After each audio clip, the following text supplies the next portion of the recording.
저희 지금 이 시간 이제는 내가 없고 찬양하시며 나아가시겠습니다.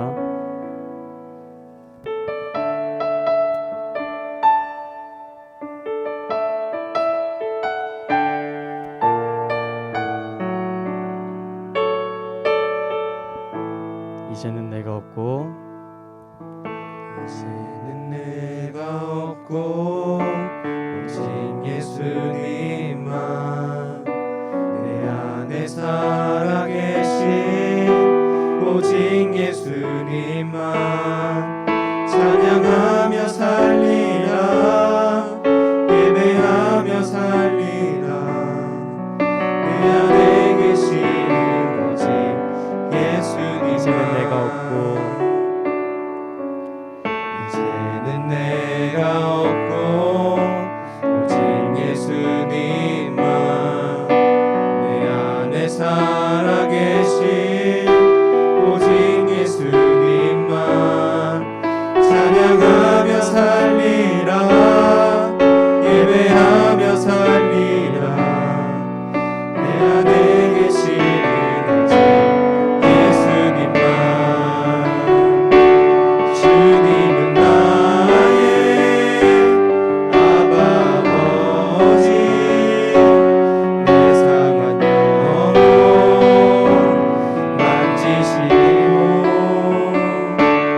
주님은 나의 하늘 아버지 나의 모든 것 주님께 맡기리 처음부터 고백합시다. 이제는 내가 없고 이제는 내가 없고 오직 예수님만 내 안에 살아계신 오직 예수님만 찬양하며 살리라 예배하며 살리라 내 안에 계시는 오직 예수님만 주님은 나의 주님은 나의 아바 아버지 내 상한 영혼 만지시고 주님은 나의 하늘 아버지 나의 모든 것 주님은 나의 아바 아버지 주님은 나의 아버지 내 상한 영혼 만지시고 주님은 나의 하늘 아버지 나의 모든 것 주님께 맡기리 이제는 내가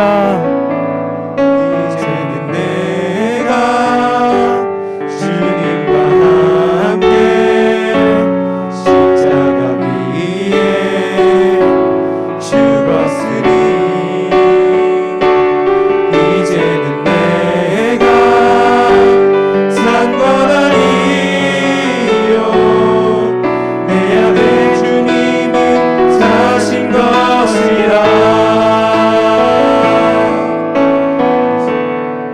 내가 없고 오직 예수님만 내 안에 살아계신 오직 예수님만 찬양하며 살리라 예배하며 살리라 내 안에 계시는 오직 예수님만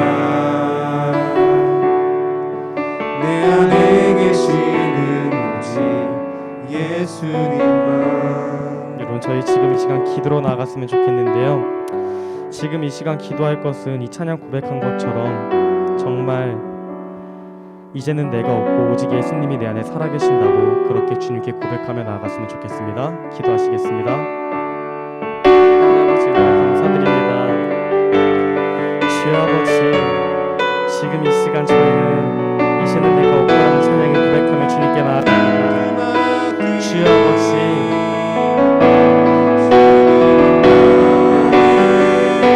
진짜로 이 찬양 고백한 것처럼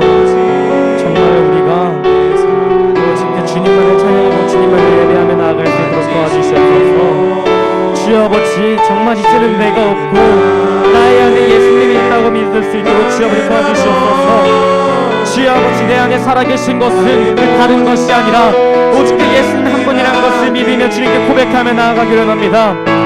주여 아버지 지금 그 주님께 예배하고 찬양하며 나아갑니다. 주여 아버지 정말 그 주님 정말 저희가 영원토록 그 주님을 찬양하며 살 수 있도록 주여 아버지 도와주시옵소서. 그 주님을 예배하며 나아갈 수 있도록 주여 도와주시옵소서. 주님 내 안에 살아계시는 주여 아버지여 지금 이 시간 가운데 그 주님께 계속 나아갈 수 있도록 도와주시옵소서.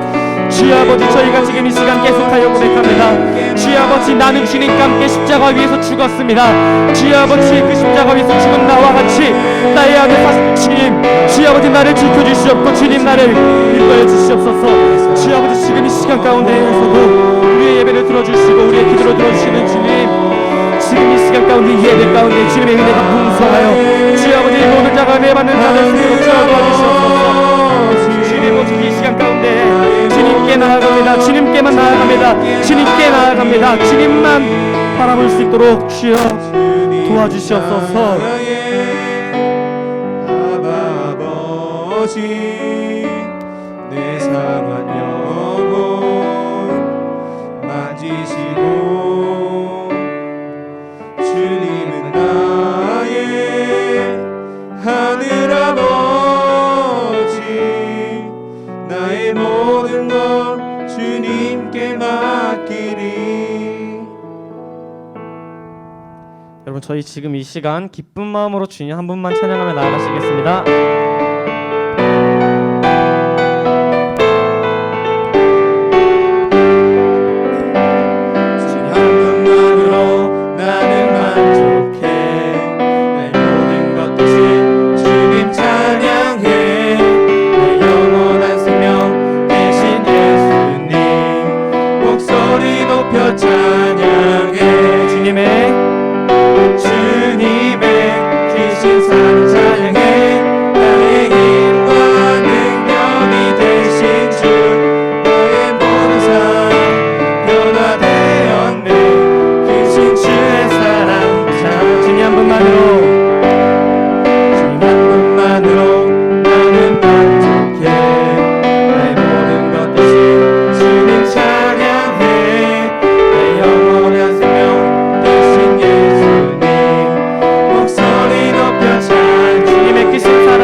영광 버리고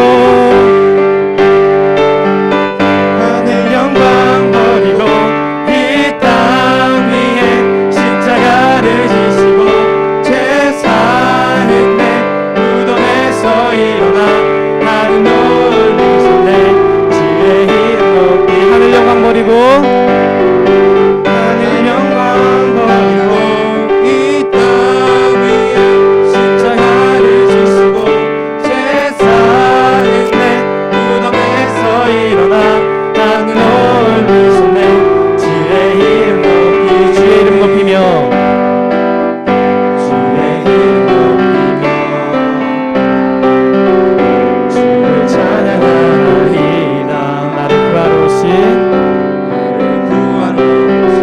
기뻐하나이다. 주의 이름 높이며 주의 이름 높이며 주를 찬양하나이다. 나를 구하러 오신 주를 기뻐하나이다. 하늘 영광 하늘 영광 버리고 이 땅 위에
거룩함을 느끼네.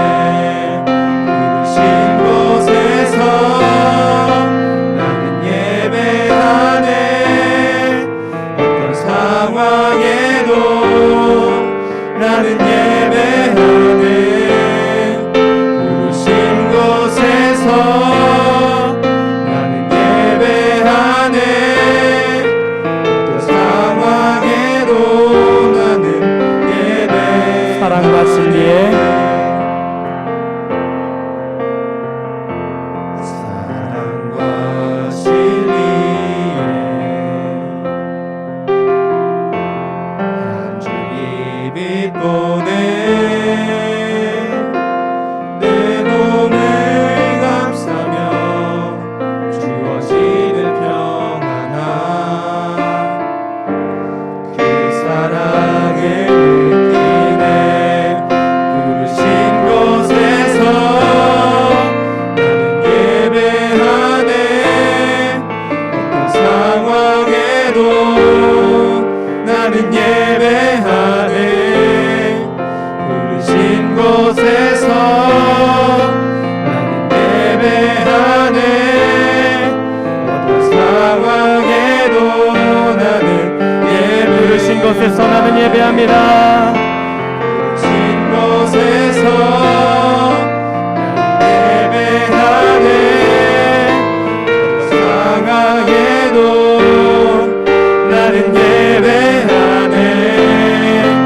부르신 곳에서 나는 예배하네. 어떤 상황에도 나는 예배하네. 내가 걸어갈 때 내가 걸어갈 때 길이 되고 살아갈 때 삶이 되는 그곳에서 예배하네. 내가 걸어갈 때 길이 되고 살아갈 때 삶이 되는 그곳에서 예배하네. 부르신 곳에서 나는 예배하네. 어떤 상황에도 나는 예배하네. 부르신 곳에서 나는 예배하네. 어떤 상황에도 나는 한 번 더 고백합시다. 부르신 곳에서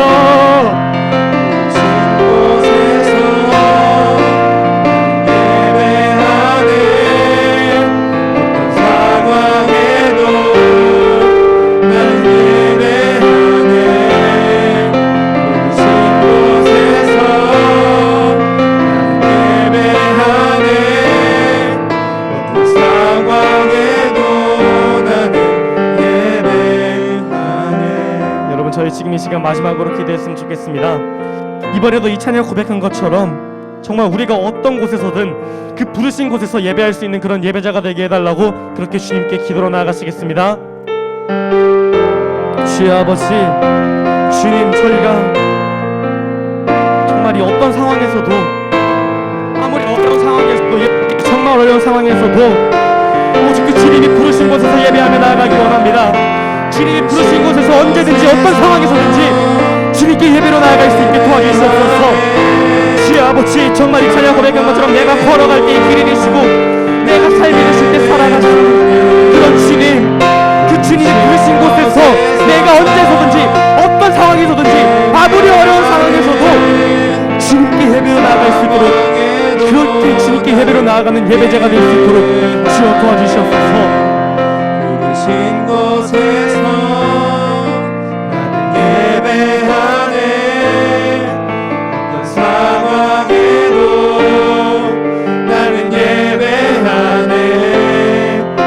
부르신 곳에서 나는 예배하네. 어떤 상황에도 나는 예배. 부르신 곳에서 부르신 곳에서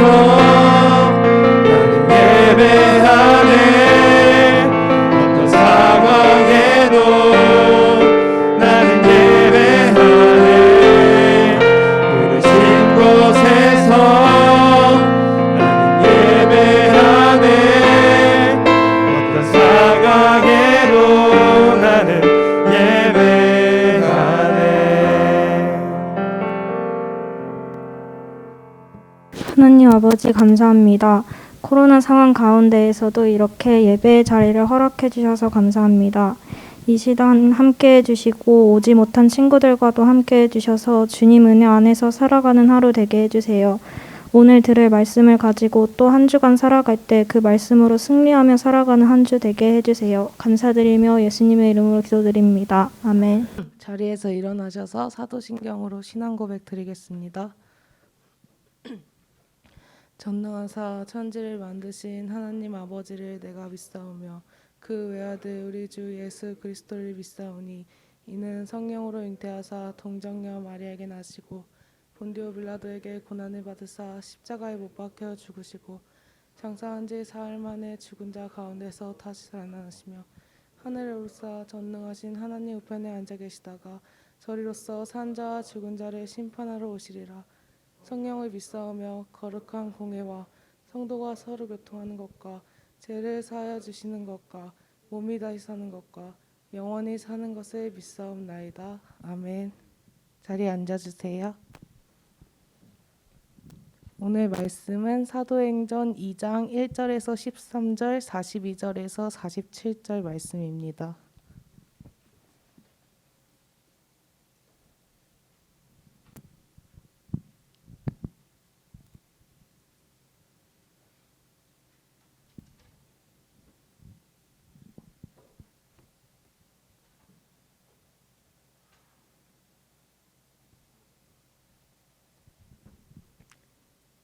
오순절 날이 이미 이름에 그들이 다 같이 한 곳에 모였더니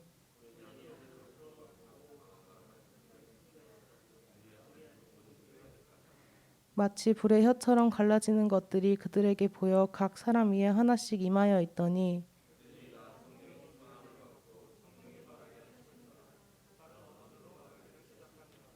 그때 경건한 유대인들이 천하 각국으로부터 와서 예루살렘에 머물러 있더니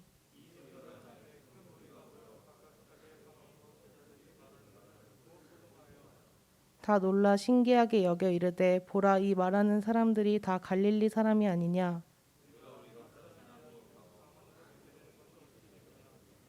우리는 바데인가 메데인가 엘람인가 또 메소보다미아 유대와 갑바도기아 본도와 아시아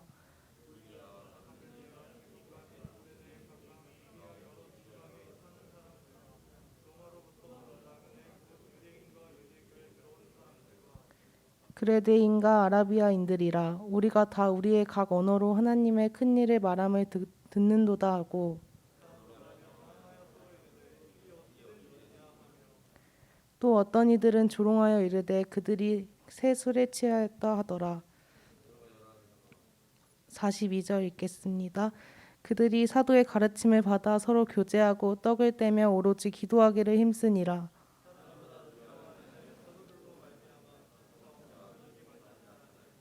믿는 사람이 다 함께 있어 모든 물건을 서로 통용하고 날마다 마음을 같이하여 성전에 모이기를 힘쓰고 집에서 떡을 떼며 기쁨과 순전한 마음으로 음식을 먹고 하나님을 찬미하며 또 온 백성에게 칭송을 받으니 주께서 구원받은 사람을 날마다 더하게 하시니라. 아멘. 전도사님 나오셔서 교회를 아십니까? 라는 제목으로 말씀 전해주시겠습니다. 기도하겠습니다. 하나님 아버지, 오늘도 우리가 주 앞에 나와 이렇게 함께 모여 예배드릴 수 있게 해주심에 감사드립니다. 하나님, 우리가 이 시간에 하나님 말씀 듣기를 원합니다. 비록 우리가 교회에 왔을 때 마음이 닫혀 있거나 피곤하거나 지쳐 있거나 여러 생각으로 왔을지 몰라도 이 시간 성령 하나님께서 역사하여 주셔서 지금도 살아계시고 앞으로 영원하신 하나님의 말씀이 우리의 심령 가운데 온전히 녹아지고 우리의 삶을 주관하는 시간 될 수 있도록 역사하여 주시옵소서. 감사드리며 예수 그리스도의 이름으로 기도드립니다. 아멘. 여러분 한 주간 잘 지내셨습니까? 네, 잘 지내셨어요. 다들 시험 기간이라서 대부분 좀 피곤하고 지쳐있는 영역이 있는데 우리 주님께서 여러분들에게 힘과 능력과 지혜 주시기를 예수님의 이름으로 축복합니다. 네, PPT 좀 띄워주세요. 거기 있죠? 여러분들에게 지금 약간 좀 상황극처럼 오늘의 이야기를 먼저 좀 다루고 이야기를 하려고 합니다. 여러분 안녕하십니까? 예루살렘 뉴스입니다. 오늘은 이스라엘 3대 명절 중 하나인 오순절날인데요. 신기한 현상이 벌어졌다고 합니다. 현장에 나가 있는 샬롬 기자에게 연결해 보겠습니다. 샬롬 기자, 네, 샬롬 기자입니다. 아시는 대로 오늘은 이스라엘 3대 명절 오순절인데요. 많은 유대인들이 각지에서 이 절기를 지키기 위해 예루살렘으로 왔습니다. 그 많은 사람들을 놀라게 한 사건이 오늘 있었는데요. 그게 도대체 뭐죠? 그 당시 목격자들에 의하면 120명 정도 되는 사람들이 각자 다른 지역의 언어로 기도와 같은 말들을 쏟아냈다고 합니다. 자, 목격자의 인터뷰 한번 들어보시겠습니다. 저는 이집트에서 왔어요. 오순절을 지키러 왔죠. 근데 이렇게 예루살렘에서 이 오순절 지키려고 이렇게 보는데 저기 뒤에서 지역 언어가 들리더라고요. 이집트어로 누군가 이렇게 이야기해서 우리 지방 사람인가 하고 이렇게 둘러봤는데 이집트어뿐만 아니라 여러 지역의 다양한 언어를 같은 내용으로 이야기하는 사람들이 엄청 많이 있었습니다. 제 친구는 갑바도기아라는 지역에서 왔는데 그쪽 말하는 사람들도 봤다고 해요. 그뿐이 아니라 바데, 엘람, 메소포타미아, 로마, 아라비아 등 수많은 지역의 언어로 말하는 사람들이 그때 있었다고요. 정말 놀라운 일이었습니다. 내 평생에 그런 일을 본 적이 없어요. 저를 비롯해서 각지에서 모인 디아스포라 유대인들은 그들이 각 지역의 언어들로 하나님의 큰일을 선포하고 그것으로 놀라움을 감출 수가 없었어요. 정말 그렇군요. 이처럼 이 목격자가 말한 것처럼 그때 당시에 사람들은 굉장히 놀랐던 것 같아요. 자, 그러면 다른 목격자 이야기도 한번 들어보겠습니다. 네, 안녕하세요. 오늘 있었던 이상현상을 목격하셨다고요? 그렇지. 내가 목격했지. 근데 그 사람들 보니까 정상이 아니야. 여러 지역 말들을 하고 있는 것 같은데 말을 하는 건지 뭐 술이 취한 건지 어떻게 그 많은 사람들이 다른 언어로 그런 얘기를 하냔 말이야. 마치 홀린 것 같았다고 술 취한 사람들처럼 말이야. 뭐 어떤 사람들은 그 사람들 보고 하나님의 큰일을 말했다는데 나는 잘 모르겠어. 뭐 여기까지 하지. 네, 인터뷰 감사합니다. 유대 최고의 명절 오순절에 벌어진 120명 이상 현상에 대해 지금까지 현장에서 샬롬 기자 전해드렸습니다. 이게 여러분들이 첫 번째 읽은 본문의 내용이에요. 네. 만약에 우리 고양시에서 그런 일이 있었다. 만약에 내유동에서 한 120명 정도 되는 사람들이 영어, 일본어, 영국, 독일어 이런 다양한 언어를 가지고 복음을 전하고 하나님의 말씀을 전했다고 생각을 해보세요. 정말 신기한 일이 아닐 수가 없을 겁니다. 이 오순절날 이것은 바로 성령의 강림, 오순절 성령의 강림에 대해서 지금 누가가 기록을 하고 있는 장면이에요. 수많은 지역의 언어들로 하나님의 큰일, 하나님께서 이 백성들 그리고 인간들을 구원하시겠다라는 그 내용의 말씀을 이 120명의 제자들을 통해서 선포하시는 그 장면을 우리가 목격하고 있어요. 우리는 이 성령의 임재와 그리고 수많은 방언들로서 그 하나님의 큰일이 선포되는 것을 봤을 때 우리는 이런 의미를 찾을 수가 있습니다. 교회는 어떤 이스라엘 민족 혹은 어떤 사람들에게 국한되어 있는 그런 기관이 아니라 바로 온 세상, 온 민족을 향하는 곳이구나라는 것을 우리는 알 수가 있다는 거예요. 우리가 창세기를 보면 언어가 인간이 교만해서 우리가 하나님처럼 우리의 이름을 높이겠다라고 하는 그 사건 가운데 이름이 다 나눠졌어요. 근데 성령님께서 한 이스라엘 백성들, 그 유대인들에게 역사하셔서 여러 언어로 나타났을 때 이때는 그것과 반대되게 하나님의 축복의 역사, 복음, 구원의 복음을 온 세계에 전파하고 이 세상에 구원받을 자를 두겠다라고 하는 복된 소식으로 바뀌어졌다는 겁니다.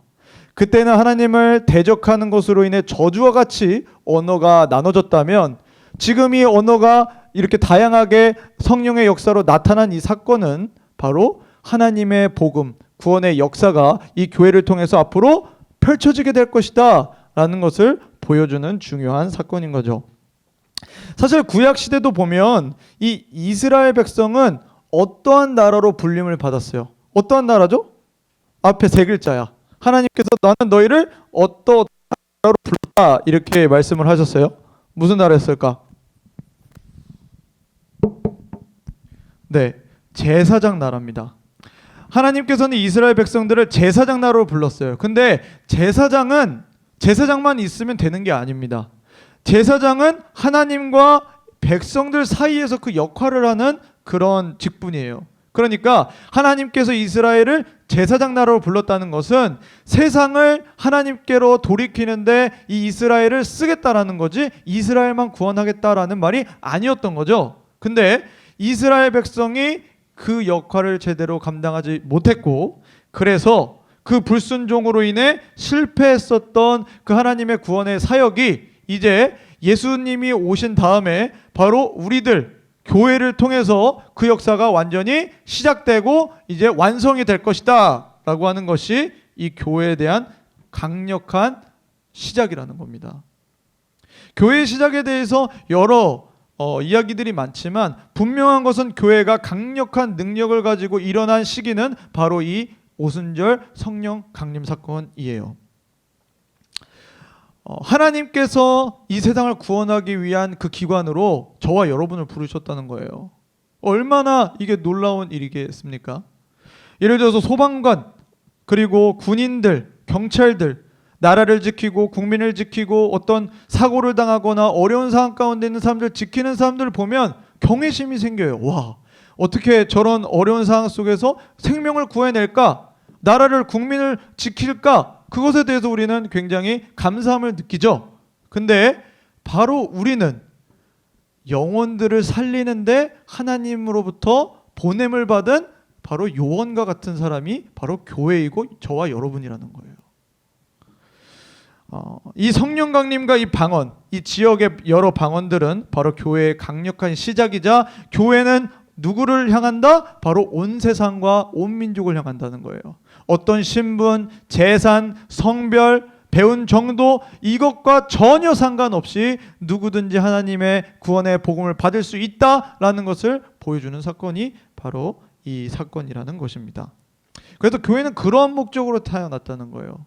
여러분, 저는 사실 지난주부터 교회에 대해서 말씀을 드리고 있는데 사실 궁금했어요. 제가 교회를 그냥 좀 얘기해야 되겠다 싶어도 교회를 한 게 아니라 어떤 말씀을 전해야 될까 되게 고민을 하다가 이상하게 교회에 대해서 이야기를 해야 되겠다 생각을 했어요.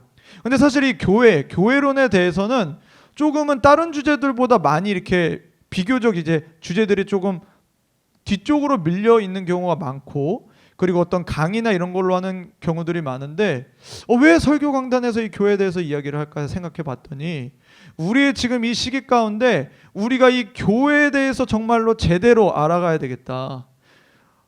왜 그럴까요? 전 두 가지로 봤어요. 첫 번째 하나는 우리가 지금 보내고 있는 이 코로나 시기가 우리가 교회가 무엇인지, 그리고 우리의 교회됨을 너무나 망각하기 쉽게 만들고 있다라는 거예요. 왜 내가 교회를 가야 될까? 온라인 예배 드릴 때 교회 안 가도 되겠네? 이런 생각을 하는 사람들이 있을 수 있습니다. 교회는 왜 있어야 되는가? 교회는 무엇을 위해서 있는가? 교회는 무엇인가? 이것이 여러분들과 말씀을 나누면서 정리되고 정립되면 좋겠어요. 두 번째는 무엇이냐? 여러분, 우리는 이제 교육관을 짓는 것을 앞두고 있습니다. 언제가 될지는 명확하게 날짜는 모르겠지만, 우리가 저 공간을 새롭게 들어갈 때 우리는 과연 어떤 공동체, 우리의 교회됨은 무엇을 향해 가야 되는가라는 것을 정립을 하고 저곳에 들어갔으면 좋겠다라는 생각이 들었습니다. 물론 그냥 제 생각이 아니라 기도하는 가운데 그런 마음을 가졌었던 것 같아요. 교회는 어떻게 되어야 하는가?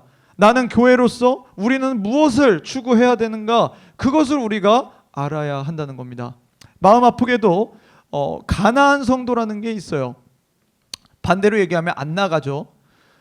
교회에서 상처를 받거나 힘든 일이 있어서 예수님은 믿는데 교회를 안 나가고 나는 교회 다니지는 않겠다라고 하는 사람을 가난한 성도라고 합니다. 그런데 그들이 교회에서 상처를 받거나 힘든 일이 있는 것에 이해는 할 수가 있어요. 정말 마음이 아프고. 하지만 성경은 그럼에도 불구하고 이 교회됨을 위해서 우리는 반드시 헌신하고 모여야 된다라고 이야기하고 있다는 것입니다.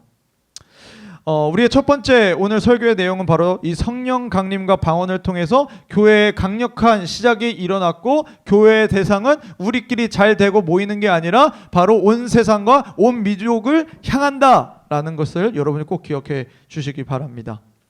네, 두 번째는 사실 오늘 본문에서는 읽지는 않았어요. 왜냐하면 본문이 너무 길기 때문에 읽지는 않았지만, 두 번째 여러분들과 나누고 싶은 것은 바로 베드로의 설교입니다. 14절부터 40절까지의 내용이 있어요.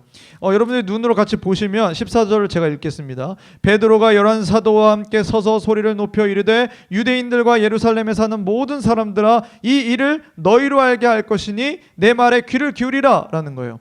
이런 놀라운 일이 일어났어요. 근데 두 가지 반응이 먼저 있었죠. 와, 무슨 하나님이 이런 특별한 일을 행하시네? 이렇게 얘기하는 사람이 첫째 한 부류가 있었고, 다른 한 부류는 야, 저 뭐 하는 거냐? 조롱하는 사람이 있었다. 여러분 잘 기억하세요. 하나님의 역사가 일어나더라도 이 세상은 두 부류로 나눠진다는 거예요. 비웃고 조롱하고 믿지 않는 사람이 있거나, 아니면 정말 그것을 하나님의 역사로 보고 하나님 앞에 나오는 자들이 있거나. 그렇기 때문에 우리가 하나님의 일을 하더라도 욕을 먹거나 비웃음을 당해도 그것을 이상한 일로 여기지 않으면 좋겠다라는 겁니다. 자, 이러한 성령 강림의 역사가 일어나고 나서 베드로가 나와서 이야기합니다. 여보시오, 내 얘기를 들으시오라고 담대히 이제 설교를 시작하게 돼요. 근데 여러분 베드로 기억하세요? 예수님이 잡히실 때 베드로 뭐 했죠? 수원아, 베드로 뭐 했어? 예수님 안녕. 맞아요. 예수님 안녕했어요. 배신했었던 제자였습니다. 그렇게 사랑을 고백했지만 예수님을 3번 부인했던 게 베드로예요. 근데 베드로가 지금 이제 다 회복이 되고 성령의 강력한 임재를 받으니까 누구보다 담대히 나가서 이제 설교를 하기 시작했다는 겁니다. 이 사람들은요, 이 군중들은 예수님이 그 다음 한번 띄워주세요. 바꿔주세요. 우리가 좀 절기에 대해서 잠깐만 얘기를 하자면, 우리가 오늘 오순절이잖아요. 오순절. 그래서 잘 보이시죠? 오순절이 있어요. 오순절을 칠칠절이라고도 하는데 뭐 그건 크게 중요하지 않고, 오순절에 그러한 역사가 있었는데 6월절에 무슨 일이 일어났냐면 예수님께서 죽으셨습니다. 그게 이제 50일 전 일이에요. 6월절이 50일째 되는 날 오순절이 있고, 오순절이 4개월 정도 되면 초막절이 있다, 이런 개념이에요.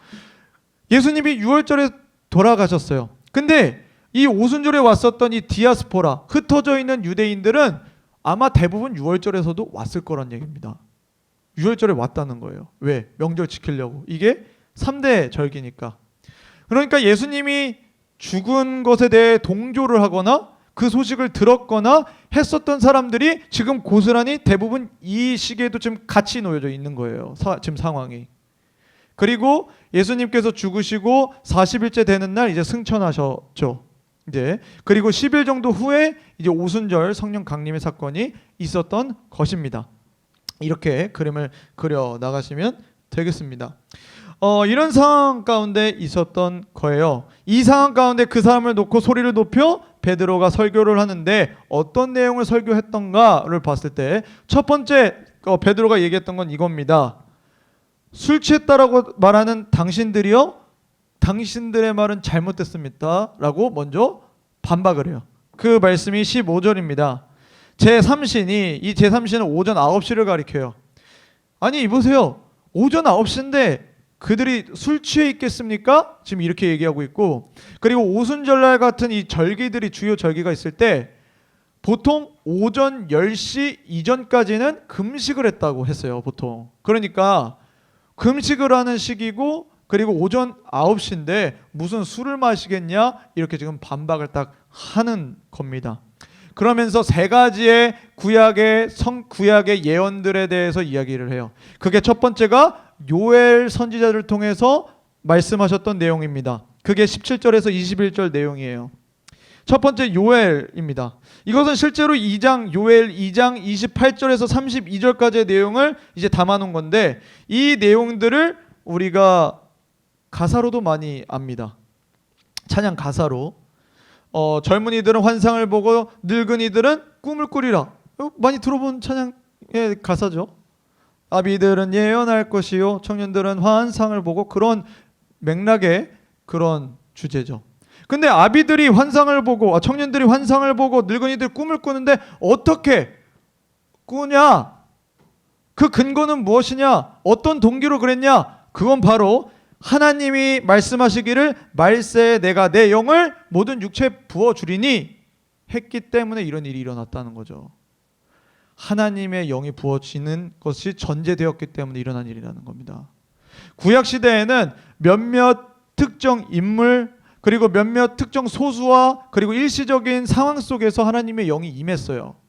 근데 이제 예수 그리스도께서 오시고 성령이 이 예언에 따라 오시는 그 사건이 되면 어떤 왕에게만, 선지자에게만, 특별 소수에게만 하나님의 영이 부어지는 게 아니라 하나님이 택하신 많은 사람들에게 영이 부어진다. 그게 여종이 됐든 남종이 됐든 신분과 성별과 상관없이 하나님의 성령이 부어질 것이다 라는 것이 바로 이 예언의 내용이에요. 그리고 21절을 보게 되면 누구든지 주의 이름을 부르는 자는 구원을 받으리라. 하나님의 성령을 받는 사람들의 대상이 확대됐어요. 그리고 구원을 받는 자들이 확대된 예언을 지금 요엘 선지자가 했고, 베드로가 그걸 가져와서 지금 그 일이 이루어지기 시작했다라고 지금 얘기하는 거예요. 이 요엘의 구약의 예언이 지금 성취가 됐다라고 지금 말씀하고 있는 겁니다. 두 번째는 뭐죠? 다윗의 이야기입니다. 25절부터 그 내용이 있어요. 25절부터 28절 그 내용을 보면 내가 항상 내 앞에 계신 줄을 배웠으며 나로 요동하지 않게 하기 위하여 그가 내 우편에 계시도다. 그러므로 내 마음이 기뻐하였고 내 혀도 즐거워하였으며 육체도 희망에 거하리니. 27절 중요합니다. 주목하세요. 이는 내 영혼을 음부에 버리지 아니하시며 주의 거룩한 자로 썩음을 당하지 않게 하실 것이미로다. 사실 이거는 다윗이 자신 혹은 거룩한 자를 이제 이야기하면서 우리는 죽지 않고 부활하고 이러한 것들 이야기하지만, 이것을 베드로는 믿음의 눈, 성령의 눈이 열어주셔서 이게 단지 다윗의 고백이 아니라 이 다윗의 고백은 바로 예수 그리스도를 바라보고 있는 것이다. 그러면서 밑에 나와 보세요. 29절 형제들아 내가 조상 다윗에 대하여 담대하게 말할 수 있습니다. 다윗이 죽어 장사되어 그 묘가 오늘까지 우리 중에 있습니다. 그러니까 지금 이것은 다윗에 대한 내용이 아니라 바로 메시아, 누구? 예수 그리스도에 대한 내용입니다 라고 분명하게 짚어주고 있는 거예요. 그 세 번째는 뭡니까?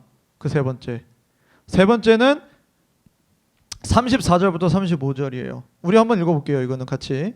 네, 34절부터 35절 시작. 다윗은 하늘에 올라가지 못하였으나 친히 말하여 이르되 주께서 내 주에게 말씀하시기를 내가 내 원수로 내 발등상이 되게 하기까지 너는 내 우편에 앉아 있으라 하셨도다 하였으니.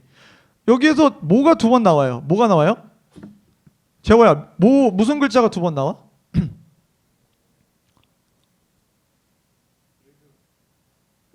34절에서 35절에 히든 34절에 있어. 한 글자야. 그게 두 번 나와. 그렇죠, 잘했어요. 주가 두 번 나요. 주가 뭐예요? 주님이에요. 근데 다윗이 지금 주를 두 번 불렀어. 근데 여러분들도 보면 알겠지만 이 주는 같은 주예요? 다른 주예요? 다른 개체, 다른 존재예요. 주께서 내 주에게 말씀하시기를. 이거는 다윗이 환상을 본 겁니다. 성부 하나님께서 성자 하나님께 너는 내가 원수들 다 굴복하기까지 내 발등상에, 이런 얘기들을 지금 하시는 거예요. 그러니까 여기에 이 다윗의 환상에, 이 구약의 예언에 벌써 성부 하나님과 성자 하나님의 개념이 있었고, 바로 이 사건이 예수 그리스도를 통해서 실행됐다, 성취됐다, 그걸 지금 짚어주는 내용입니다. 우리는 베드로의 오순절 이 설교를 통해서 교회는 어떤 메시지를 전해야 되는가?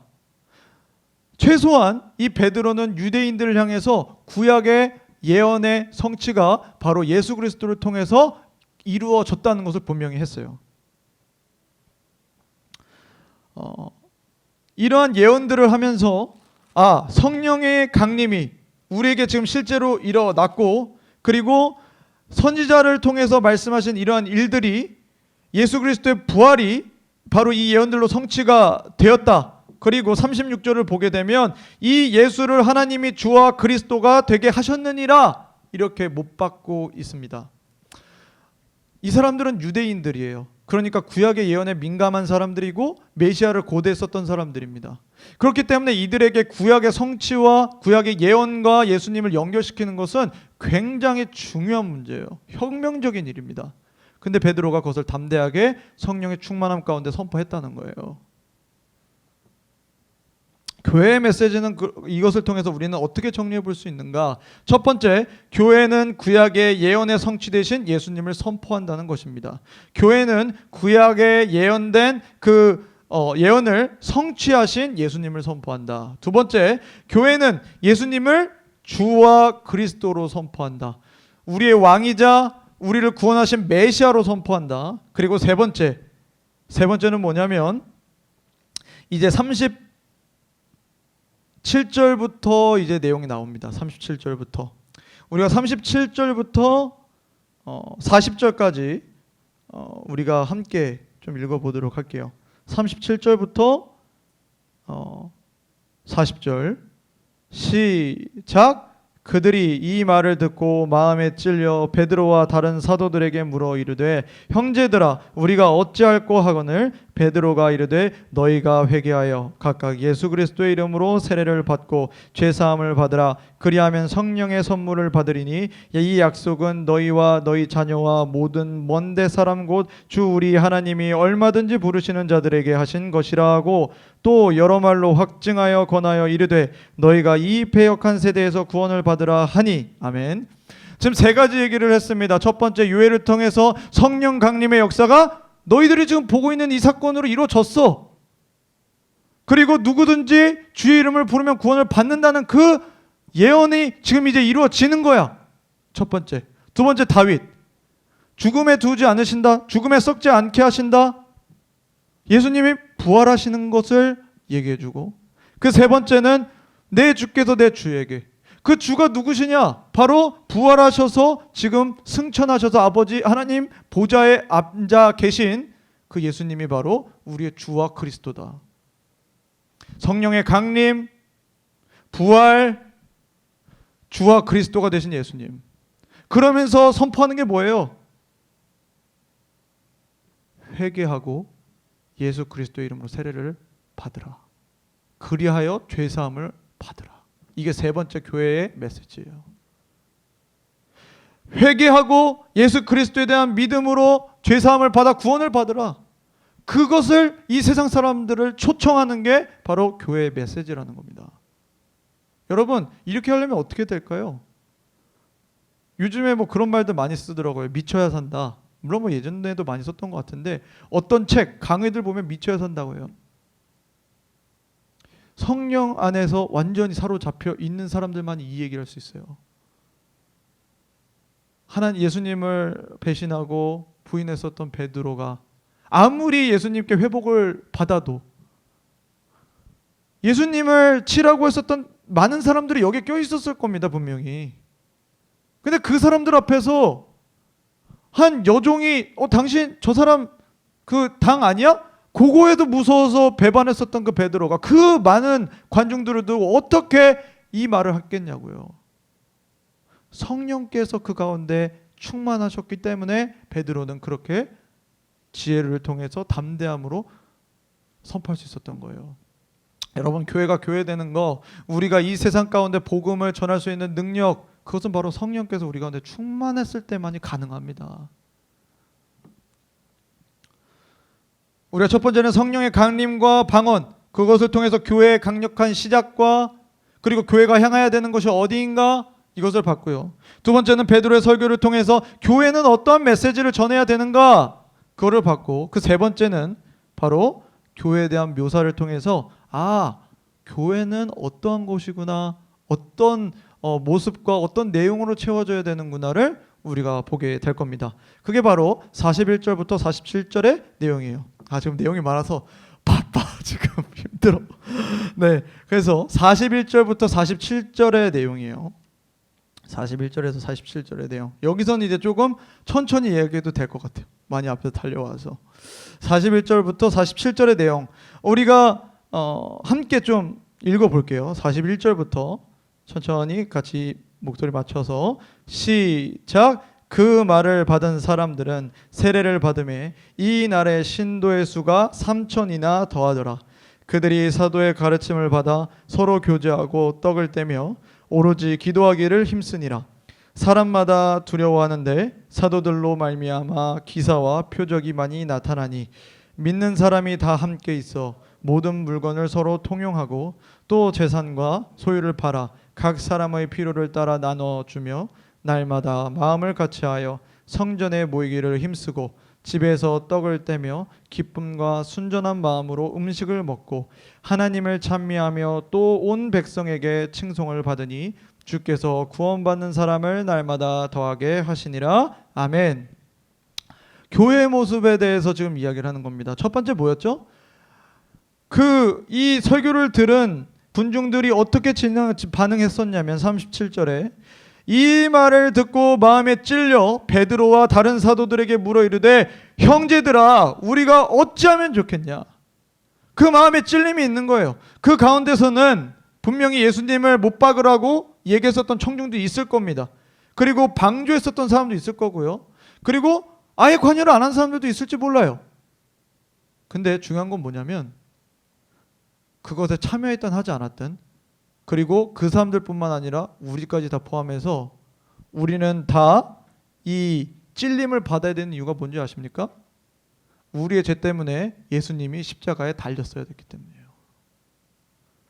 우리가 저놈 십자가에 못 박아라 이렇게 안 했을지라도 예수님이 십자가를 자진해서 들고 못 박히셨어야만 했던 이유는 저와 여러분들의 죄 때문이었다는 거예요. 바로 너희들의 죄 때문에 예수님께서 십자가에 못 박히셔야 됐다 이렇게 얘기하고 있어요. 그렇기 때문에 우리는 이 유대인들을 욕할 어떠한 근거도 없고 우리는 오히려 이것을 처음 들었을 때 우리가 예수님을 모르고 복음을 몰랐을 때는 우리는 저마다 다 이 찔림을 가져야 되는 것이고 이 찔림을 가졌을 때 비로소 예수 그리스도라는 영원한 생명이 우리에게 잉태되기 시작할 수 있다는 것이죠. 이 사실 마음에 찔렸다, 이 굉장히 아프다라는 겁니다. 고통스럽고 이것으로 인해 신음한다라는 의미가 있어요. 성령께서 이 베드로의 설교를 통해서 그들을 깨닫게 하시고 그들이 회개할 수 있는 마음을 주셨던 거죠. 이건 너무나 놀라운 하나님의 은혜예요. 그러니까 사실 우리가 말을 잘해서 다른 사람들에게 이러한 어떤 감동을 주기는 너무나 어려워요. 그래서 바울 사도는 그렇게 얘기합니다. 나는 나의 지혜로서 뭔가 얘기하는 게 아니라 성령께서 말하시도록 나는 하길 원한다. 성령께서 감화시켜서 그 영혼으로 하여금 회개하게 하고 예수 그리스도를 맞아 드리게 하는 것을 나는 소망합니다 라고 했다는 거죠. 그렇게 된다면 우리도 마찬가지겠죠. 우리가 복음을 전해야 될 때 성령께서 우리를 통해서 역사해 주시는 것을 우리는 간절히 바라야 하는 것이 됩니다. 그래서 그렇게 회개를 하고 세례를 받은 사람들, 결국 그 사람들은 성령을 받은 사람들이에요. 성령의 내주함을 받은 사람들. 네. 그런 사람들이 당시에 몇 명이었었다고요? 3,000명이나 됐다. 41절입니다. 그 말을 받은 사람들은 세례를 받음에 이날의 신도의 수가 3,000이나 됐다는 거예요. 120명 정도 되는 사람들 가운데 갑자기 3,000명이 교회로 됐다는 지금 상황입니다. 그리고 그 갑자기 부흥한 그 예루살렘 교회가 어떻게 지냈는지를 바로 42절부터 보여주고 있는 거예요. 우리는 이것을 통해서 우리 내육교회 중고등부가 어떻게 세워져야 될까? 그리고 교회는 어떻게 자라고 어떻게 성장하고 어떻게 채워져야 되는 걸까? 우리가 조금 보길 원합니다. 먼저 첫 번째 42절 보세요. 그들이 사도의 가르침을 받아라고 했습니다. 사도의 가르침. 뭐 어떤 사람은 이렇게 질문할 수 있습니다. 예수님의 가르침이 아니라요? 그게 그 말이에요. 사도들이 가르쳤다는 것은 자신들의 말을 가르친 게 아닙니다. 3년 반 동안 이 사도들이 누구한테 배웠습니까? 예수님께 배웠어요. 예수님을 누렸어요. 예수님과 동행했어요. 예수님과 함께 모든 것을 같이 했었던 사람들이 바로 이 사도들. 이 사도들이 나오는 말은, 가르쳤던 거는 자신들에 대한 내용이 아니에요. 어떤 진리, 어떤 새로운 지식들이 아니라 바로 예수 그리스도가 누구시냐, 그리고 예수 그리스도가 어떤 일을 하셨냐, 그리고 예수 그리스도의 죽음과 부활이 어떤 의미가 있고 승천하신 그 예수 그리스도는 우리에게 어떤 존재인가, 이것에 대해서 분명히 얘기했던 것, 그것이 바로 사도들의 가르침이었다. 여러분, 우리가 착각하는 게 참 많아요. 뭐냐면 그 중에 또 하나는 뭐냐면 우리가 예수님을 예수님이 나를 위한 구원자시군요, 내가 믿어요, 감사합니다, 이것으로 끝나는 사람이 엄청 많아요. 근데 성경은 그렇게 얘기하지 않습니다. 그게 너희들이 예수님 다 아는 거 아니야. 그건 시작에 불과하다. 여러분, 만약에 제가 승훈이랑 지금 이제 거의 3년을 가까이 알게 됐죠. 우리 친구들 이제 뭐 다 그렇게 됐는데, 뭐 정빈이가 됐든 선환이든 그래요. 근데 전도사님이 처음에 와서 승훈이와 정빈이 뭐 선환이랑 얘기했었던 거, 알았던 것과 지금 제가 저 친구들을 아는 것 같아요? 달라요. 그리고 어떤 과정을 거쳤는지도 그전엔 몰랐을 겁니다. 하물며 무한하신 하나님이신 그 예수님을 우리가 어떻게 한 번 그 믿었다고 다 알아요. 근데 안타깝게도 우리는 그렇게 착각하기 쉽다는 거예요. 그렇기 때문에 예수님, 날 위해서 구원해 주셨지, 하나님이시지, 요것만 알면 끝났어, 난 예수님 다 알아, 예수님 완전 정복했어, 그렇게만 생각하고 더 이상 관심을 안 두는 게 우리의 모습이지 않냐는 거예요. 하지만 사도들은 그렇지 않았다. 예수님이 어떤 일을 하셨고 그것들을 끊임없이 가르쳤고, 복음과 교회가 전하는 가장 많은 이야기와 스토리들은 예수님에 대한 것이었다는 겁니다. 여러분, 우리 한번 생각해 보자고요. 저와 여러분, 예수님에 대해서 우리가 얼마나 알고 있죠? 얼마나 알고자 하죠?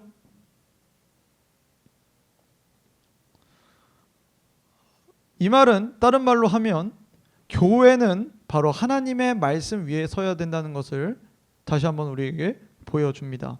디모데전서 3장 15절을 보면 만일 내가 지체하면 너로 하여금 하나님 집에서 어떻게 행하여야 할지를 알게 하려 하면, 이 뒷부분부터 중요합니다. 잘 들으세요. 이 집은 살아계신 하나님의 교회요 진리의 기둥과 터니라. 이 교회가 하나님의 말씀을 굳건히 세우는 중요한 기관이라는 거예요. 이 교회가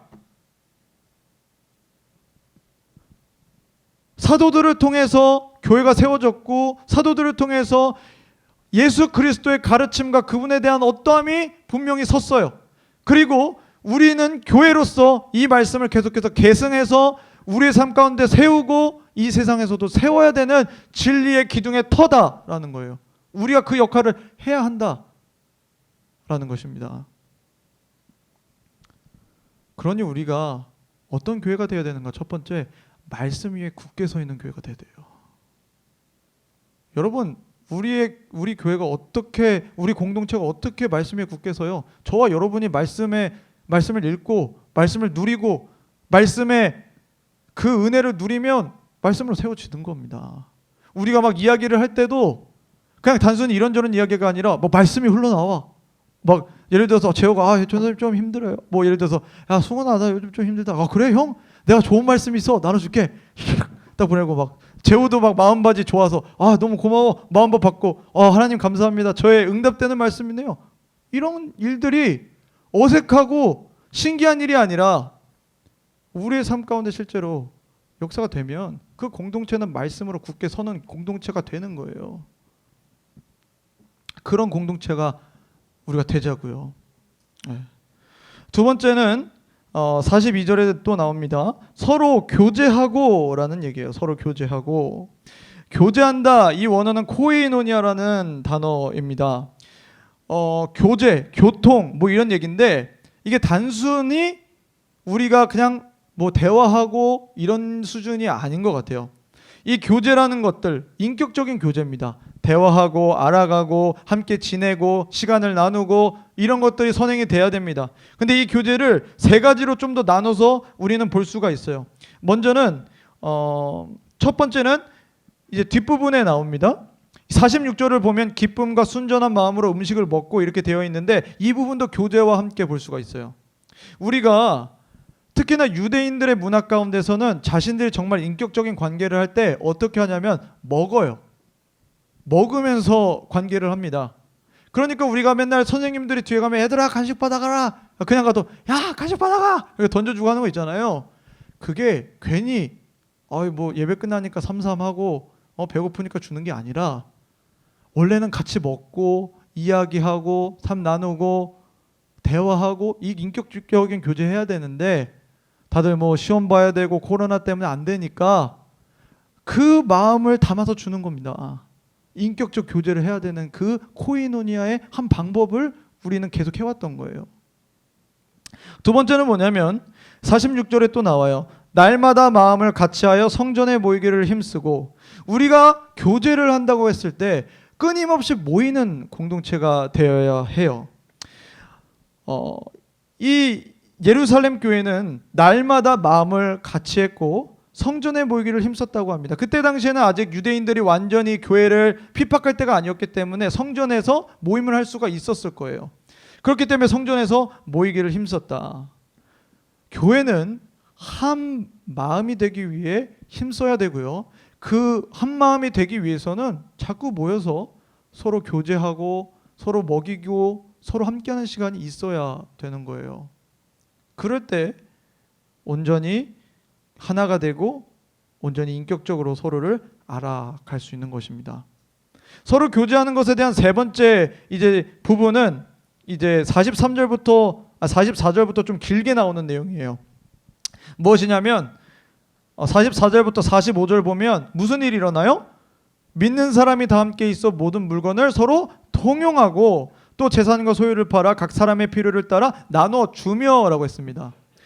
근데 사실 이 부분에 대해서 우리가 조금 착각하면 안 되는 건 뭐냐면 예루살렘 교회가 계속 그랬다는 건 아니에요.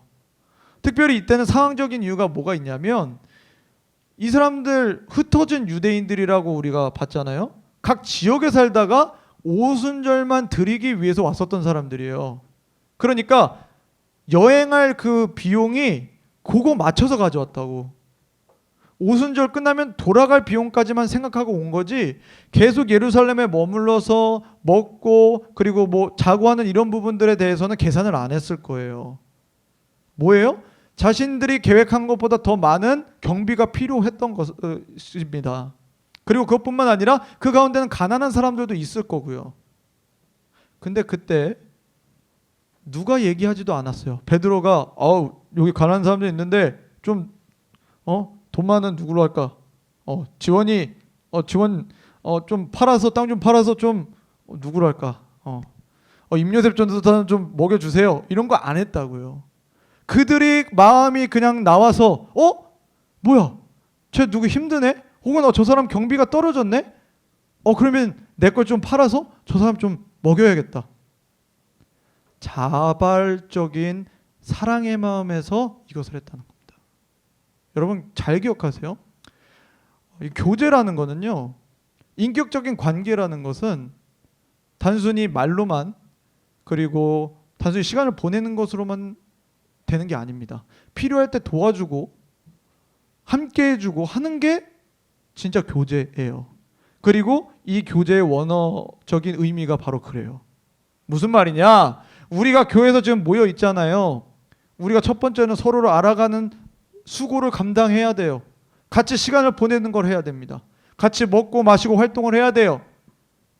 그리고 서로를 불쌍히 여겨주고 서로를 돌봐주면서 무슨 필요가 있는지 같이 걱정해주고 내가 할 수 있으면 그것을 도와주는 것.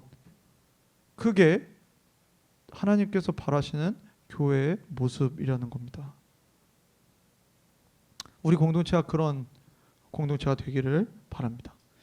네, 그 다음에 떡을 떼며예요. 떡을 떼며 42절을 보면 서로 교제하고 떡을 떼며, 여기서 떡을 떼면은 성찬으로 볼 수가 있습니다. 성찬, 빵과 포도주를 나누면서 예수님을 기념하는 거예요. 최후의 만찬을 이제 빗대서 하는 거죠. 예수님께서 이제 십자가에 달리시기 전에 빵을 주시면, 얘들아 이건 내 빵이야, 너희들 이거 먹고 이제 영생할 거야. 이거 내 피, 이 포도주 하시면서, 야 이건 내 피야, 너희들이 이걸 마시고 너희들이 영생할 거야. 예수님께서 그것을 말씀하신 이유는 너희들이 내 살을 먹고 내 피를 먹고 너희가 나로 인해서 영생을 얻고 나와 함께 한다, 나와 하나가 된다, 이 의미를 가진 거거든요. 그거를 가져와서 이 교회 공동체가 빵과 포도주를 나누면서 먹는 거예요. 나눠주면서, 아 이건 주님의 빵입니다, 주님의 살입니다. 우리는 주님께서 찢기시고 피 흘리셔서 우리는 이곳에 있습니다. 같이 먹으면서, 우리가 살과 피를 먹으면서, 아 주님과 우리가 하나가 됐습니다. 한 가지 더 있어요. 우리가 다 같이 먹잖아요. 우리는 다 같이 하나입니다. 우리는 다 같이 형제 자매입니다. 뭐 안에서요? 예수 그리스도 안에서. 그거를 이 떡을 떼면서 성찬을 하면서 기념하고 기억했다는 거예요. 여러분, 얼마나 많이 다양한 방법으로 이 교회됨, 하나됨, 그리스도에 속해 있는 것, 이것을 얼마나 강조하는지 아시겠습니까? 또 있어요. 두 가지가 더 있습니다. 한 가지는 또 뭡니까? 42절에 떡을 떼며 오로지 기도하기를 힘쓰니라. 여러분, 교회는 모이면 기도하는 공동체가 되어야 됩니다. 여러분, 우리 교회의 시작이 어디서 났다고요? 예수 그리스도로부터 시작했어요. 근데 교회의 강력한 능력이 뭐로부터 왔습니까? 성령 하나님의 강림이에요. 예수님이 약속하셨지만 그 과정 가운데 그 제자들이 무엇으로 그 성령의 강림을 받았습니까? 그들이 기도함으로 받았어요. 하나님의 백성들은 하나님의 약속이 있었을 때, 그리고 하나님의 기대를 가질 때, 그때 무엇으로 반응하냐? 바로 기도로 반응하죠. 모일 때마다 우리가 기도할 때 우리는 생각하지 못하는 하나님의 역사가 우리를 통해서 나온다는 말입니다. 하나님의 계획이 나오는 거예요. 절대 교회는 한 어떤 사역자와 어떤 직분자들에게 국한되어 있는 게 아니에요. 분명히 중요한 역할인 건 맞습니다. 그러나 여러분들이 각자가 성령을 받았을 때, 우리 수련회 기억하세요, 여러분? 그때 우리 마지막 수련회 때, 여름 수련회 때 불 다 끄고 우리 각자 기도했잖아요. 그리고 성령님께서 역사하셨을 때 각자에게 주시는 메시지를 통해서 친구들 한 명 한 명이 선포를 했었어요. 뭐가 부족하고 하나님 우리에게 무엇을 원하신다. 민서 기억하죠? 우리에게 사랑이 없어서 사랑을 우리가 더 해야 된다. 나의 마음 가운데 그랬다. 우리가 그랬다. 그게 전도사님이나 선생님들에게만 국한된 일이 아니에요. 여러분들에게 성령께서 역사하시면 우리 모두가 교회이기 때문에 그런 역사가 일어난다는 겁니다. 그리고 그런 역사가 일어나야만 해요. 우리 그때 참 좋았지가 아니라 그때 했는데 왜 우리 지금 안 되지? 우리가 놓치는 게 있는 건 아닐까? 우리가 하나님 앞에서 이전과 다른 태도로 갖고 있는 건 아닐까? 물론 그렇다고 매번 그런 역사를 매번 요구하라는 얘기는 아닙니다. 그러나 도전함이 있어야 된다는 거예요. 하나님 앞에. 하나님, 우리에게 계속해서 당신의 임재함을 보여주십시오. 그래서 우리 가운데 성령의 임재가 계속해서 흘러나와 우리를 통해서 세상에 하나님의 살아계심을 보게 해주십시오라는 그 강력한 도전이 여러분들의 심령에 있어야 됩니다. 다섯 번째, 마지막입니다. 47절을 한번 읽어볼게요. 시작. 하나님을 찬미하며 또 온 백성에게 칭송을 받으니 주께서 구원받는 사람을 날마다 더하게 하시니라. 아멘. 하나님을 찬미하며 하나님을 찬송했다는 겁니다. 교회는 하나님을 찬송하는 사람들의 모임이에요. 찬송은 굉장히 우리의 본능에서 나오는 거예요. 노래를 한다는 것, 흥얼흥얼 거린다는 것. 우리의 마음이 힘들고 한다면 우리에게 찬송이 쉽게 나올까요?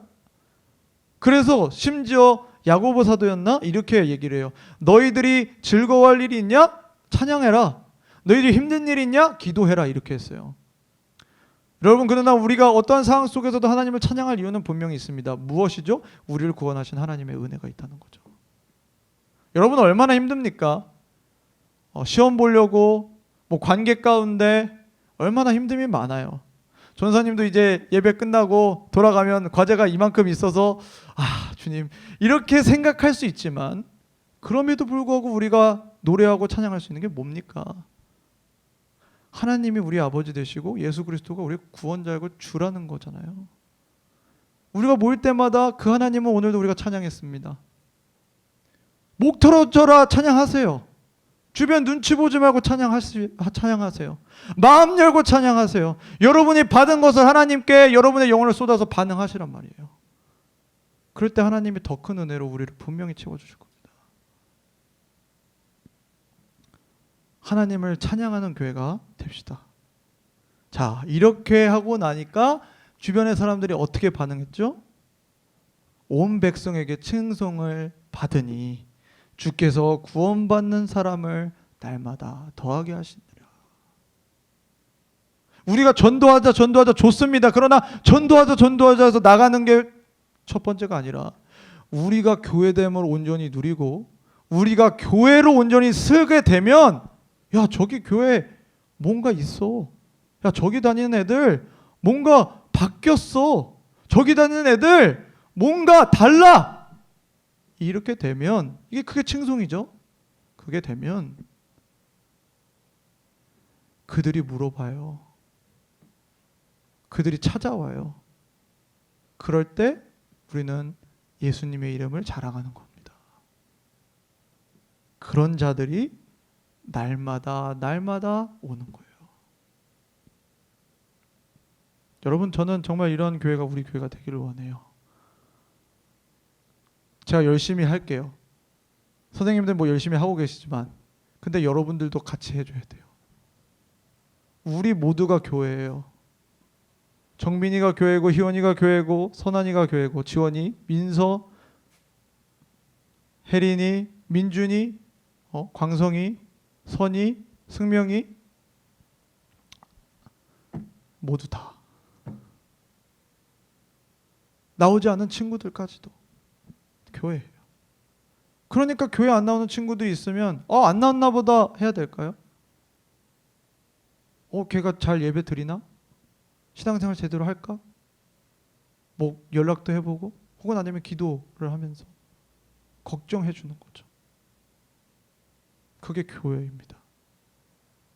내가 너희를 위해서 내 몸을 다 주었고 내가 너희를 사랑했으니 너희도 서로 사랑해라. 이게 교회의 근본 핵심이에요. 우리가 찬양 한 곡 하고 기도하면 좋겠습니다. 그래서 우리가 함께 찬양했으면 좋겠네요.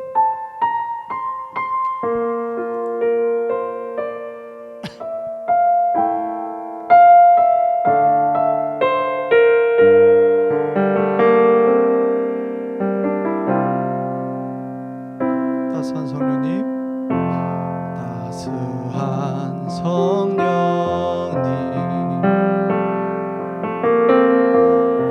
마음으로 보내 내 몸을 감싸며 주어지는 평안함, 만족함을 느끼네. 사랑과 진리에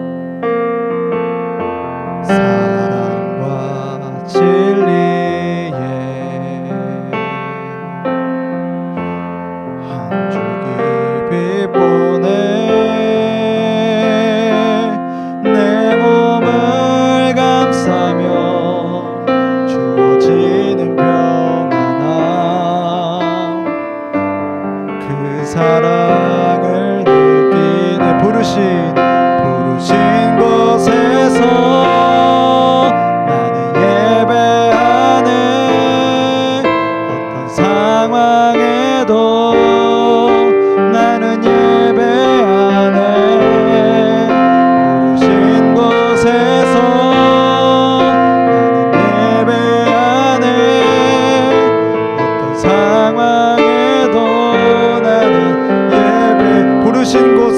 나는 예배합니다.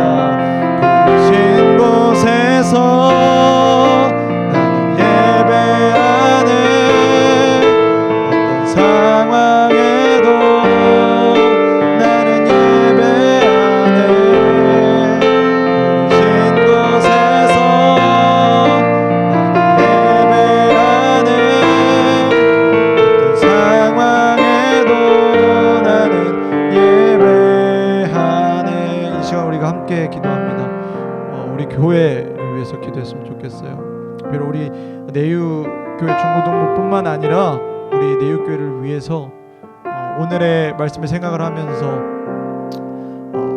정말 하나님, 이 예루살렘에 역사하셨던 그 하나님, 완전히 동일하게 이 교회와 분명히 우리는 다른 부분이 있을 것이지만 정말 지금에도 계속해서 우리에게 공통적으로 주시는 이 교회의 모습을, 교회됨을 세워가는 것, 코로나가 있고 이제 새로운 시기로 우리가 접어드는 이때에 하나님, 우리가 정말 이 교회됨을 온전히 알고 온전히 세우고 누리고 우리만 누리는 게 아니라 죽어가고 쓰러져가고 힘들어하는 영혼들이 이곳에 와서 회복이 되고 그리스도 안에서 새로운 가족이 되어서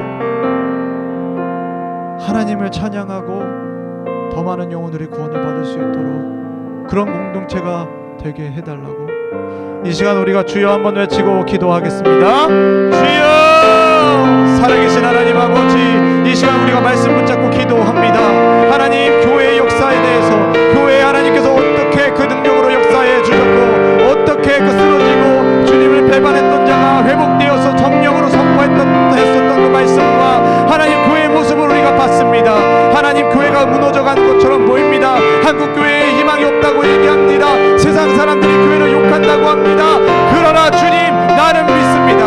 하나님께서 살아 역사하시니 이 교회는 무너지지 않을 것입니다. 성령을 붙잡을 것입니다.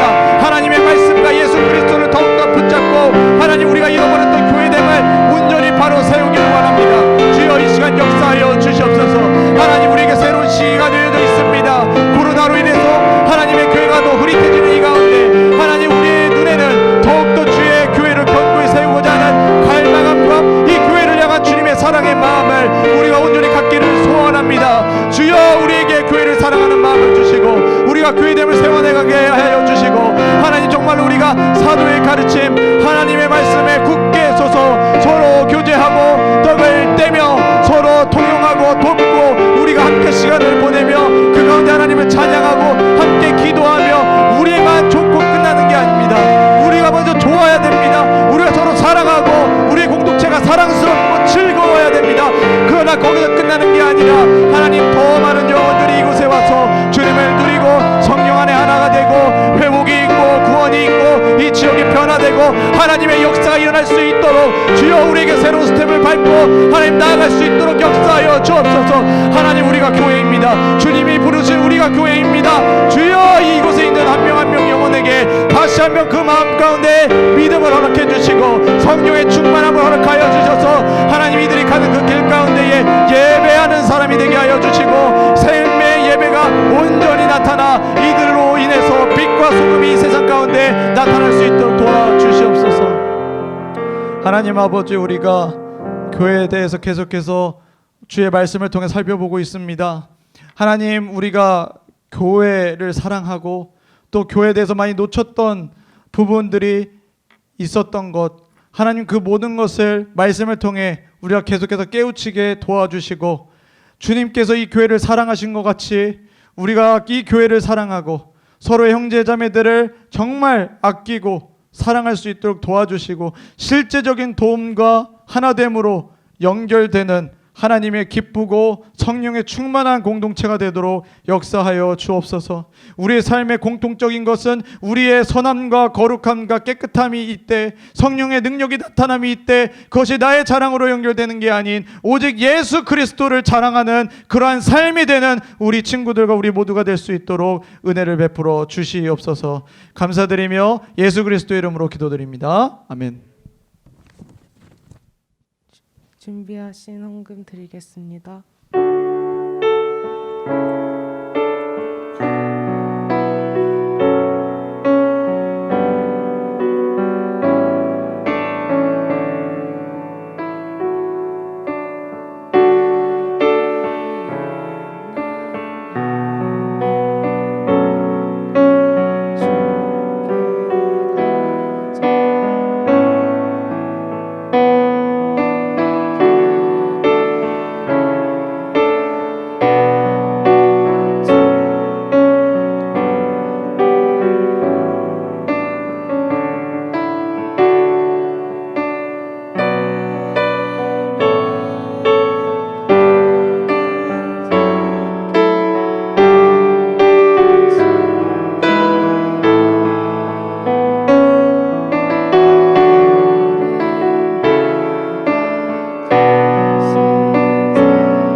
기도합니다. 김지연 학생 감사원금 시험 잘 보게 해주세요. 김희연 학생 감사원금 하나님께 올려드렸고, 하나님, 우리가 하나님 앞에 작은 정성을 모아서 하나님께 올려드립니다. 하나님, 매번 주님 앞에 간구하지만 우리가 하나님께 드리는 것, 우리가 너무나 커 보일 때가 있지만 우리의 모든 것이 하나님께로부터 왔고, 또 우리의 모든 것이 하나님께로부터 가고, 모든 것이 하나님께로 하나님을 위해서 있음을 우리가 믿음으로 고백하며 이 헌금을 준비할 수 있도록 은혜로 허락해 주옵소서. 주의 성령께서 우리의 마음 가운데 하나님을 향하는 마음이 있게 돼야, 하나님, 우리의 마음이 이 어렵고 빡빡한 세상 속에서도 이것이 단지 우리가 쓸 수 있는 돈을 좀 빼서 아까운 마음이 아니라 정말 하나님께 감사함으로 드릴 수 있을 것입니다. 주여, 우리에게 하나님께 드리는 것을 기뻐함으로 드릴 수 있는 믿음 허락해 주시고, 하나님, 우리 친구들 지금 시험 기간이고 또 독서실이며 학원이며 학교 가며 또 온라인 수업 가운데 피곤하고 지쳐 있지만 그 가운데서도 하나님 놓치지 않고 말씀 놓치지 않고 기도하며 그들이 놓여져 있는 곳에서 믿음으로 하나님께 반응하는 귀한 하나님의 자녀들로서 주님께서 지켜주시고 붙잡아 주옵소서. 간절히 바라옵기는 하나님, 강한 죄와 유혹에 우리 친구들이 빠지거나 혹은 그렇게 되지 않기를, 흔들리지 않기를 하나님 앞에 간절히 바랍니다. 그 죄의 무서움과 그 미혹의 혼란함이 얼마나 어려운 것을 알게 하시고 그것을 한번 해보고 경험해보고 이런 생각이 아니라 정말로 그것을 하나님께서 주신 지혜로 미리 절제하고 그것을 피하며 하나님께서 주시는 거룩함과 또 순수한 마음을 잃지 않도록 주여 우리 친구들을 붙잡아 주시고 인도하여 주옵소서. 주의 복된 교회를 세워주시기를 간절히 빌고원하옵고 오직 주님만을 찬양하며 예수 그리스도의 이름으로 기도드립니다. 아멘. 네, 경고 시간입니다. 말씀과 기도, 사랑으로 서로를 세워가는 우리 중고등부가 되었으면 좋겠습니다. 우리 1시 30분에 본당에서 예배하는데 오늘 뭐 코로나 모임에 대해서, 코로나 시기에 집회에 대해서 뭐 정부에서 발표가 있다고 하는데요. 뭐 그 발표에 따라 만약에 지금 우리가 드리는 이렇게 제도가 좀 변경이 되면 또 장소나 시간의 변경이 있을 수는 있습니다. 그런데 없게 되면 계속 이 시간과 이 장소에서 하게 될 테니까, 있게 되면 제가 카톡으로 또 우리 선생님들께 또 전파를 드리면 우리 친구들에게 이제 보내지도록 하겠습니다. 전파되도록 하겠습니다. 우리 고3 수험생 그 희정이, 하경이, 그리고 또 취업 준비하는 혜린이를 위해서 여러분들이 같이 기도해 주시면 좋겠어요. 여러분 오늘 배웠죠? 교회는 그냥 왔다 가는 게 아니라 서로를 둘러보고 사랑하는 마음으로 실제적인 도움을 주는 거다. 그럼 우리는 뭐 하경이 공부 잘하라고 자소서 써줄 수는 없잖아요. 그러니까 기도해 줘야 되는 거예요. 희정이도 그렇고 혜린이도 그렇고. 알겠죠?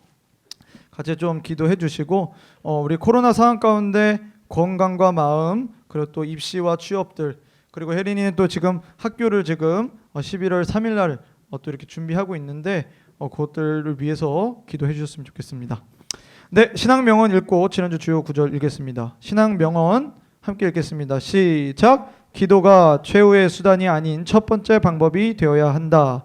네, 지난주 주요 구절 시작. 오직 성령이 너희에게 임하시면 너희가 권능을 받고 예루살렘과 온 유대와 사마리아와 땅끝까지 이르러 내 증인이 되리라 하시니라. 아멘. 여러분들에게 한 번 더 권해드리지만 그 미션 카드는 아직 끝난 게 아니에요. 그러니까 좀 해주세요. 제발. 나 부탁할게. 나 빌게 좀 해줘. 나 지금 필사 노트도 사놨는데 지금 예람이밖에 안 줬어. 필사 한 장 하는 거야. 요한일서 2장 한 장 하는 거라고. 그러니까 좀 다 털어 가세요. 그 좀 말씀도 10번 연속으로 안 읽어도 돼. 그냥 1일차 하고 뭐 그 다음날 해서 2일차 해서 열흘 하면 롯데리아 세트 하나 들어가고 기도 그렇게 하면 되고 하잖아. 그러니까 좀 털어가라고 좀 제발. 알겠지? 제발 부탁해요. 그러면서 조금이라도 말씀으로 여러분 스스로 세우고 기도로 여러분 스스로 세우는 게 우리 내유 중고등부를 세우는 일이고 하나님이 기뻐하시는 일이에요. 아시겠죠? 아시겠죠? 네, 네, 한 거 봤어, 너희들. 네, 그럼 우리 주기도문하고 오늘 예배 마무리하겠습니다. 시작. 하늘에 계신 우리 아버지여, 이름이 거룩히 여김을 받으시오며 나라의 마옵시며 뜻이 하늘에서 이루어진 것 같이 땅에서도 이루어지리이다. 오늘날 우리에게 일용할 양식을 주옵시고 우리가 우리에게 죄 지은 자를 사하여 준 것 같이 우리 죄를 사하여 주옵시고 우리를 시험에 들게 하지 마옵시고 다만 악에서 구하옵소서. 대개 나라와 권세와 영광이 아버지께 영원히 쌓옵나이다. 아멘. 하나님 아버지, 우리가 주님의 몸된 교회를 온전히 세워나가는 그 시작을 우리가 다시 하기를 원합니다. 하나님, 그 노력이 우리 이 상황이 막을 수 없고 코로나가 막을 수 없고 또 우리의 게으름이 막지 못하도록 하나님, 우리의 마음 가운데 성령께서 계속해서 우리의 마음을 인도해 가주시고 정말로 서로 교제하고 하나님의 말씀 가운데 굳게 서고 그리스도에 대한 사랑과 성령의 충만함과 또 교제와 기도와